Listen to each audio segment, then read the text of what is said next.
How does a Canadian rye score 8.78 over 10, beating American ryes while costing half? This ranking of 11 cask strength gems reveals Beam Suntory's dirty secret, sourcing the same juice. The Alberta Premium truth at 7 will make you question every U.S. rye you've bought. Like, sub, and drop a comment if you're vibing with the content. 11. Maker's Mark Cask Strength. The softest cask strength bourbon at 108 to 115 proof because weeded bourbon fans can't handle real barrel proof. Paste Magazine calls this good choice for those who want bourbon just a little stronger rather than a lot stronger, which is damning with faint praise.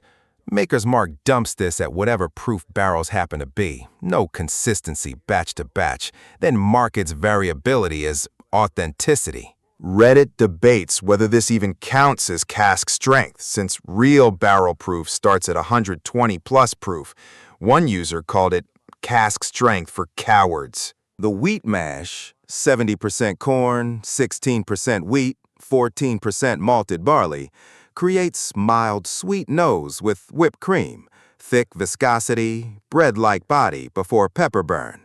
But at 115 proof, this lacks the punch true cask strength delivers. Beam Suntory owns Makers, and celebrity investor Ian Somerhalder told Esquire their carbon sequestration production is eco-friendly, but that's marketing theater, not flavor. Costs $55–$65 when Elijah Craig Barrel Proof delivers 130 plus proof for the same price. Ranked 11 because, despite decent liquid, calling 108 proof cask strength is participation trophy bourbon. 10. Valence. Glasgow's last distillery triple distills this lowland malt, then dumps it cask strength around 57–58% ABV. And Forbes called it worth $50 back in 2016. Except now it costs $70 to $80, and quality dropped after Beam Suntory acquisition. Triple distillation strips character for smoothness civilians love. And then they bottle high proof, hoping alcohol covers the thin, malty profile. One bartender told me Auchentoshan makes whiskey for people who don't like whiskey. And Valenche proves it. Even at cask strength, it's boring. The ex-bourbon cask maturation provides vanilla and honey, but zero complexity, short finish, and that signature lowland one-dimensionality. Reddit barely mentions this because enthusiasts don't care about gentle lowland malts when Islay cask strengths exist. Serve with ice to people transitioning from vodka. 9. Glendronach 12-year. 47 years drinking whiskey taught me Glendronach used to be independently owned, making serious sherry bombs. Then Ben Riach bought them 2008, Brown-Forman bought Ben Riach 2016, then Brown-Forman sold entire portfolio to the Glendronach Distillery Company 2023 as 4 ownership changes killing consistency. The 12-year batch 11 costs $85 to $95, bottled at 58 to 60% ABV, using Oloroso and PX sherry casks, creating dark fruit, chocolate, and spice Reddit loves calling Christmas cake. But here's what old heads know. Pre-2015 Glendronach used floor maltings and longer fermentation, creating richer spirit. Modern production uses commercial malt and shorter fermentation, optimizing costs over character. One Reddit user blind-tested batch 8 versus batch 11 and couldn't reliably distinguish them, proving batch variation is marketing, not reality. Still better than 10 and 11 because sherry influence provides actual complexity, but Brown-Forman's corporate efficiency killed what made this special. 8.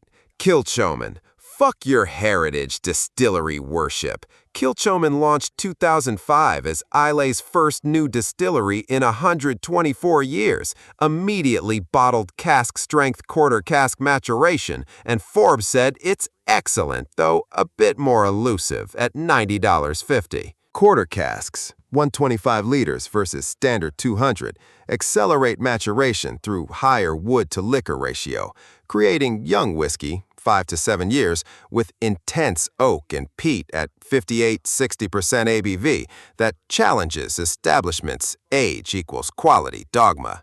Reddit splits on this. Young whiskey haters call it hot and oak bomb. Peat freaks defend it as vibrant and unapologetic. Independent family-owned means actual craft, not corporate craft, but $90 for 6-year whiskey proves even indies embrace premium pricing. Ranked 8 because despite legitimate craftsmanship, quarter cask aging is cost-cutting disguised as innovation. They're selling young whiskey fast instead of committing to decade-long maturation. 7. Alberta Premium. Canadian rye scoring 8.78 out of 10 on whiskey analysis versus American rye's 8. 5 average, yet costs only $50 to $60. That's market inefficiency. Alberta Distillers, owned by Beam Suntory, produces 110% rye at cask strength 65-66% ABV using column stills, creating lighter spirit than pot stills, then ages in ex-bourbon barrels, developing vanilla, caramel, and rye spice. Reddit's _Zyle gave it highest relative score. Multiple reviewers praise good value cask strength 100% rye if your tastes run sweeter. The controversy. Americans dismiss Canadian whiskey as boring Crown Royal, missing that Alberta supplies premium American brand-sourced rye. You're drinking this in $60 American bottles without knowing it. Beam Suntory revenue topped $4+ billion 2024, but keeps Alberta Premium budget-priced for Canadian market while upcharging Americans for identical juice. Ranked 7 because despite excellent value and quality, Canadian bias keeps it slept on. Agree or disagree? Let me know below and hit subscribe to stay in the loop. 6. Lafroig 10. Beam Suntory's Islay flagship, batched 58-60% ABV, cost $70 to $80, and Reddit calls it my favorite cask strength scotch under $115. But let's discuss what they're not telling you. The standard Lafroig 10 at 43% ABV costs $45. Cask strength version is literally same spirit, same casks, just not watered down. Yet they charge $30 premium for not adding water. That's 67% markup for doing less work. The liquid delivers aggressive medicinal peat, 40+ ppm phenols, seaweed, iodine, vanilla from bourbon casks, and 60% ABV punch that numbs your palate. One Redditor admitted tried to select at bar before buying because it's confrontational. Beam Suntory's fiscal 2024 report showed premium whiskey sales up 15% while they cut production costs through automation, meaning margins on this are obscene. Ranked 6 because despite legitimate Islay peat character, the pricing structure exposes corporate greed. You're paying premium to not be ripped off by dilution. 5. Lot 40 cask strength. Corby Spirit and Wine, Pernod Ricard subsidiary, bottles this 100% Canadian rye at cask strength 55 to 58% ABV. Third edition 2019 scored 8.70 on whiskey analysis, costs $80 to $100, and nobody outside Canada knows it exists. Here's the scandal. Lot 40 uses pot still distillation, creating heavier rye character than column stills, ages in virgin oak and ex-bourbon barrels. Then Pernod Ricard limits U.S. distribution, protecting their American rye brands, Smooth Ambler, High West, from cannibalization. One Reddit reviewer said it competes with Whistlepig 10, $90, and Masterson's 10, $120, but costs less, proving distribution restriction is profit protection, not scarcity. Pernod Ricard global revenue exceeded $12 billion 2024. They're not small craft distillery. They're third largest spirits conglomerate, artificially limiting good whiskey to maintain pricing tiers. Ranked 5 because liquid quality is legitimate, but corporate gatekeeping keeps this hidden gem actually hidden. 4. Springbank 12. Last family-owned distillery in Campbelltown bottles this 54-56 ABV for $60 to $75, and Forbes warned quickly flying off shelves because Springbank loyalists hoard everything they produce. The distillery does 100% in-house production. They malt their own barley, ferment in wooden washbacks, use two. 5 distillations, unique process between double and triple, mature in 60% ex-bourbon, 40% ex-sherry casks, creating thick oiliness characteristic of Springbank with wealth of nutty toffee caramel notes. Reddit user recommended this alongside Ben Romac 10 CS and Glen Scotia Victoriana as must-try under $115, and Springbank's MSRP should be $60, but secondary gouging pushes it $90 plus. The controversy. Springbank produces maybe 15,000 cases annually versus Glenfiddich's 1+ million, yet refuses to scale up, keeping prices artificially high through scarcity while claiming quality over quantity. I've watched this distillery for decades. They could expand, but choose boutique positioning, extracting maximum margins from cult following. Ranked 4 because despite legitimate quality from independent family ownership, they're playing scarcity game like corporations they claim to oppose. 3. Glenallachie 10. Billy Walker bought this distillery 2017 from Pernod Ricard for undisclosed sum, immediately started releasing sherry-matured cask-strength batches 56-59% ABV at $70 to $85, and Whiskey Wash called it best cask-strength scotch under $100. Data analysis. Walker previously transformed Ben Riach and Glendronach into premium brands before selling to Brown-Forman for massive profit.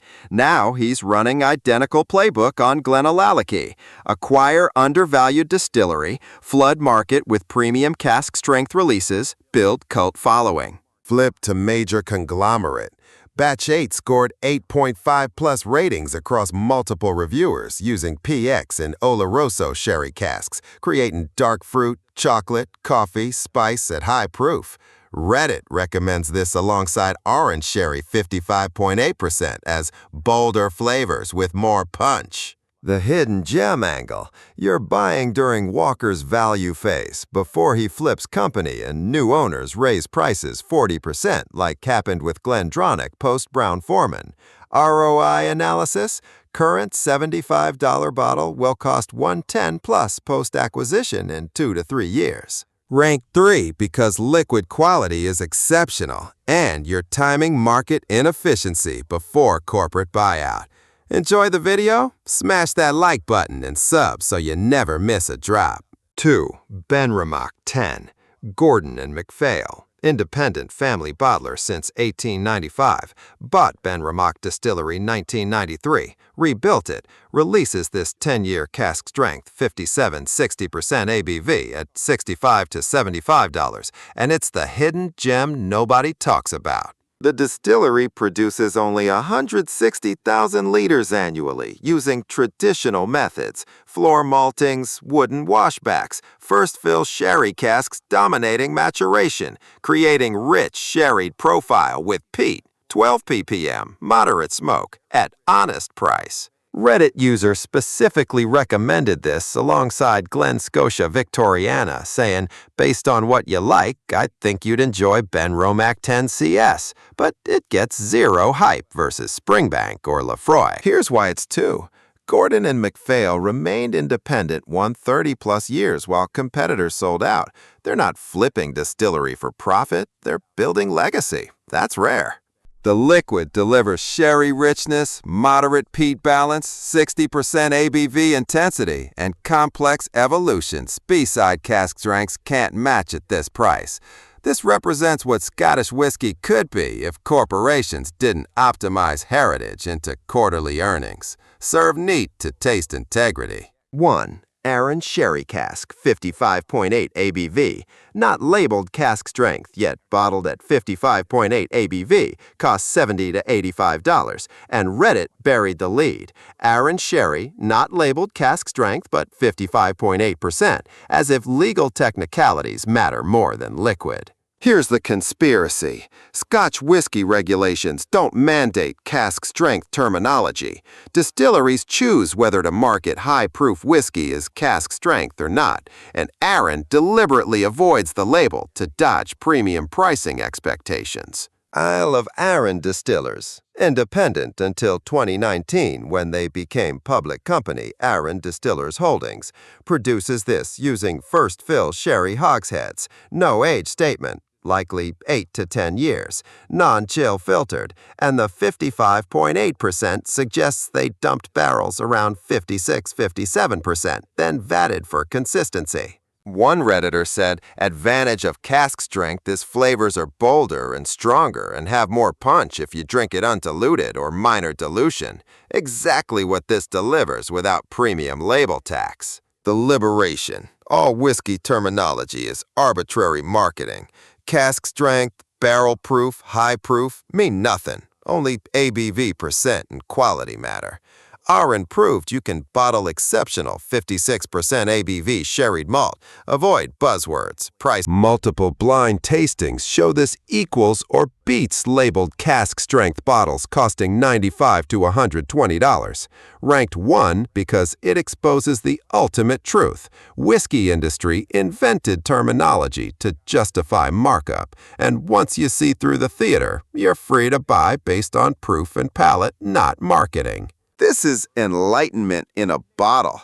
55.8% ABV sherry richness without paying cask strength premium tax.